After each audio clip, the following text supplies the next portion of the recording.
Hello everyone, welcome back to another video. Today we're taking a look at my latest MOC. This is a Spanish restaurant and it's also got a green roof or a living roof depending on what you like to call it. Let's not ignore this.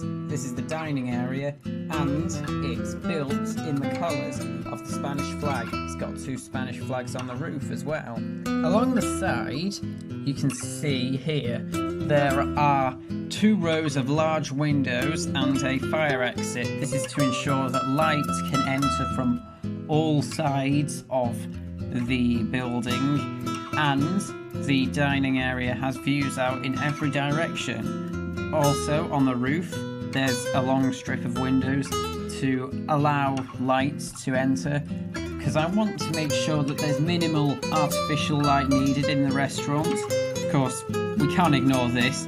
This fountain here is very elaborately constructed. It's got a pipe made of gold and there's a lemon tree there. There's also many lemon branches above the automatic door entrance here. All the lemons that they use in the cooking are produced on site. The automatic door opens and closes like so. And next to it are two cacti or cactuses.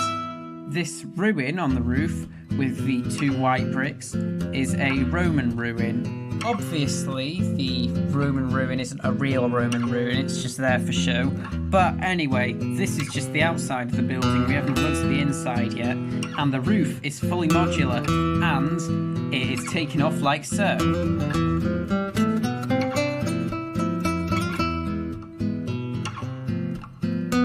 First of all, on the inside, we can see here this woman who is the manager of the restaurant. She's dressed in traditional flamenco style clothing. It's actually a limited edition flamenco dancer minifigure from, I think it's 2012, when I got this minifigure in the Lego limited edition minifigure series. There's also a toilet there with a sink above it, just to save as much space as I possibly can. And this table here is specifically designated for wheelchair users. Obviously if someone needs to go to the toilet they'd have to move, but that was the only place that I could put it really, because the other section doesn't fit a wheelchair. Technically it is possible for a wheelchair to get into the other section, but that would require me to remove the furniture, and I'm not going to do that because I specifically designed that table there for wheelchairs.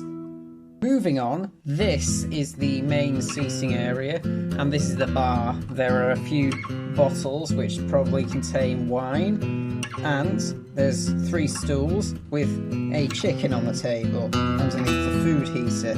These are the main tables. The green bottles are olive oil and the red bottles are salsa sauce. And then there's this table here which has a golden micro figure on it, which is to signify that it's been reserved. You have to book for that table because it's a special table because it has its own bay window. So that's about it for the interior.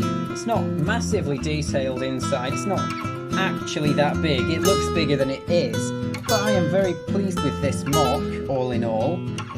And the thing is with this MOC, it really wasn't getting anywhere for a while. I was spending weeks in fact just taking it apart, putting it back together again in an endless cycle of that, pretty much not really knowing what to do with it. But then in the past few days I've made much more progress than I had done during those weeks, and it was only in the last few days that I made my mind up on what type of restaurant this would be. That's when I decided it would be a Spanish restaurant, because I've seen many Lego Italian restaurants. That's the idea I initially had, an Italian restaurant. But there's not many Lego Spanish restaurants out there. That's what inspired me to create this design, so that's just some advice.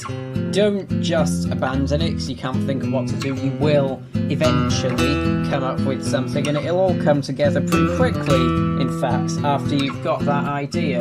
It's just a question of planning the basic layout, where the basic furnishings are going to be, and things like that you need to take into account before, and the rest is just free-flowing, at least with my MOCs anyway. I just basically make it up as I go along and I use those ideas, and usually it can turn out well and turn into something like this.